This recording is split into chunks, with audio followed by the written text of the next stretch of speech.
Deep state के बारे में कुछ लोगों ने सुना होगा, कुछ लोगों ने नहीं सुना होगा। जिनको नहीं मालूम है उनको बताना चाहूँगा कि डीप स्टेट एक तरीके का ग्रुप है जिसको दुनिया के अमीर लोग पूरे दुनिया को कंट्रोल करने के लिए इस्तेमाल करते हैं। सब कुछ इनके इशारों पे हो, इस चीज़ के लिए ये लोग बेशुमार पैसा खर्च करते हैं। इनका मेन टारगेट वो लोग होते हैं जो नेशनलिस्ट होते हैं, क्योंकि नेशनलिस्ट लोग ही हैं जो अपने देश के हित में काम करते हैं। 2016 में डीसी लीक्स ने जॉर्ज सोरस के कॉन्फिडेंशियल फाइल्स को हैक करके पब्लिक के सामने लीक कर दिया था। इस लीक से पता चला कि सोरोस पुतिन का तख्ता पलट करना चाहता था। साथ में सोरोस इजराइल के इकोनॉमी को भी बर्बाद करना चाहता था, जिसके लिए उसने 3 स्टेप अप्रोच अपनाया था: boycott, disinvestment and sanctions. Boycott का मतलब तो आपको पता ही है।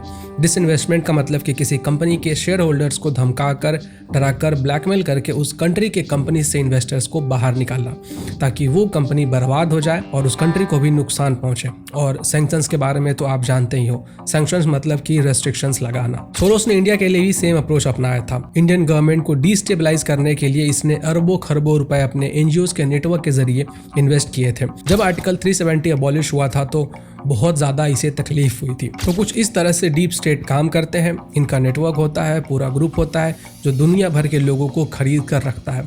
पत्रकार से लेकर यूट्यूबर्स तक, न्यूज़ पोर्टल से लेकर एनजीओज तक, बिजनेसमैन से लेकर एडवोकेट तक, इनके लिए काम करने वाले लोगों को ये पता भी नहीं होता है कि ये उनके लिए काम कर रहे हैं, क्योंकि पैसे इनको अलग अलग रूट से आते हैं। और पिछले महीने इसी डीप स्टेट ने अपने 31 फंडेड एनजीओज के थ्रू सीजीआई को प्रेशर करने की कोशिश की थी, ताकि अडानी के ऊपर जो कोल स्कैम के एलिगेशंस लगाए गए हैं उनमें अडानी को घेरा जा सके। अब अडानी देश हित में काम करता है, चाइना को मुंह तोड़ जवाब देता है, रिन्यूएबल एनर्जी से भारत को एक नई दिशा की तरफ ले जा रहा है। तो भारत को रोकने के लिए अडानी को धीमा होना जरूरी है। जैसे इलोन मस्क से यूएसए को फायदा होता है, वैसे अडानी से भारत को फायदा होता है। तो अडानी को सोरोस कैसे टारगेट करता है, जरा ध्यान से सुनिएगा। अब सोरोस अपने फंड किए हुए ओसीसीआरपी की मदद से अडानी पे फेक आर्टिकल्स छपवाता है कि अडानी ने शायद कोल स्कैम किया है। द फाइनेंशियल टाइम्स में जो रिपोर्ट छपी थी, जिसके बुनियाद पर राहुल गांधी और बाकी के लोगों ने अडानी के ऊपर, नरेंद्र मोदी के ऊपर एलिगेशंस लगाए थे, उस आर्टिकल को ओसीसीआरपी के रिपोर्ट के बुनियाद पे ही लिखा गया था।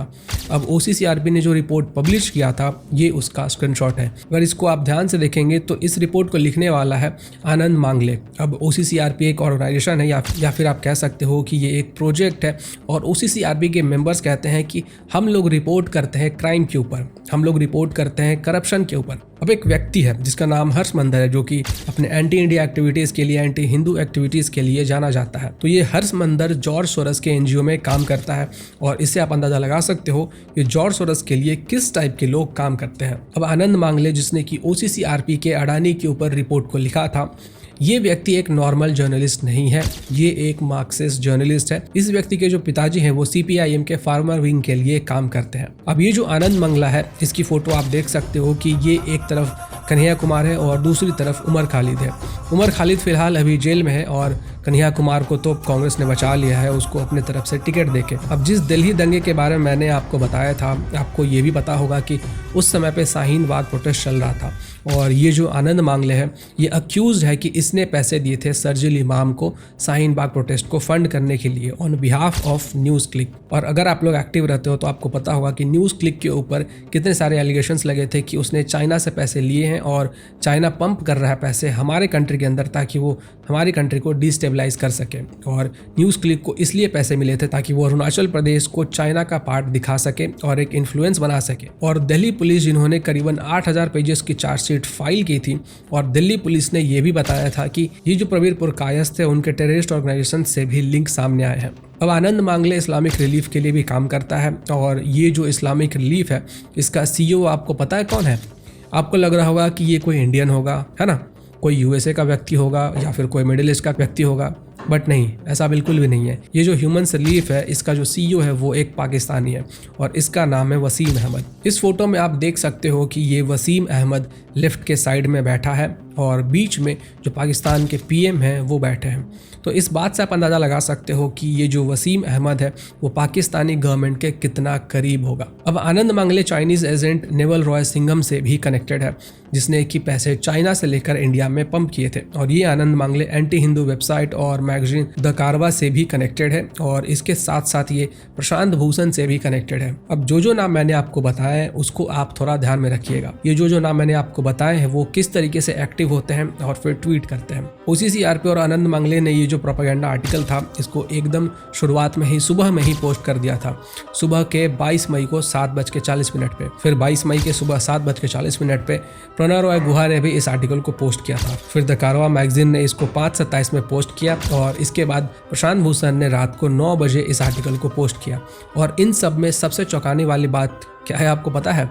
इस रिपोर्ट को जिसने पब्लिश किया, जहां पे ये रिपोर्ट पब्लिश हुआ था, उस रिपोर्ट के पब्लिश होने से भी पहले फाइनेंशियल टाइम्स ने इस आर्टिकल को सुबह के 4:34 पे ही पोस्ट कर दिया था, जबकि इसका जो ओरिजिनल ऑथर है उसने करीब सुबह 5 बजे पोस्ट किया था।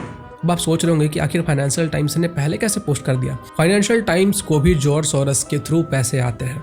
फाइनेंशियल टाइम्स का जो एडिटर है वो जॉर्ज सोरस के बोर्ड का मेंबर है, और ये देखिए कि एक तरफ से जॉर्ज सोरस से फाइनेंशियल टाइम्स पैसे लेता है और उनके ही इशारों पर नाचता है, और जॉर्ज सोरस को क्रेडिबल बनाने के लिए फाइनेंशियल टाइम्स जॉर्ज सोरस को अवार्ड भी दिया था। अब सोरोस और फोर्ड फाउंडेशन जैसे डीप स्टेट के मेंबर्स OCCRP को पैसे देते हैं, इसलिए OCCRP कभी भी इनके खिलाफ कुछ भी नहीं छापता है, जबकि इनके पास अरबों खरबों की संपत्ति है, और करेगा भी क्यों? कोई अपने मालिक के अगेंस्ट थोड़े ही बोलता है।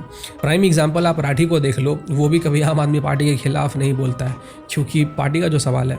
ये तो बस एक एग्जांपल था कि सोरोस कैसे अपने गुलाम पोर्टल्स की मदद से आज देश के बिजनेसमैन को टारगेट कर रहा है। अब जरा ये देखो कि इस काम को और इंटेंसिटी से करने के लिए सोरोस अपने पेड जर्नलिस्ट का इस्तेमाल कैसे करता है। आपने news click, the wire, the news laundry जैसे पोर्टल्स को अडानी के खिलाफ मिर्गी आते हुए देखा ही होगा। अडानी का नाम सामने आते ही इनको जैसे स्वर्ग मिल जाता है। अजीत अंजुम, अभिसार शर्मा, बरखा दत्त, ये सभी के सभी डीजी पब के मेंबर्स हैं, और जॉर्ज सोरस डीजी पब को फंड्स देता है, और इस तरह से ये लोग सोरोस के कहने पे ही हिट जॉब का काम करते हैं। सो अब आपको पूरा जो जाल है, ये जो पूरा नेटवर्क है डीप स्टेट का और सोरस का, ये आपको समझ आ गया होगा।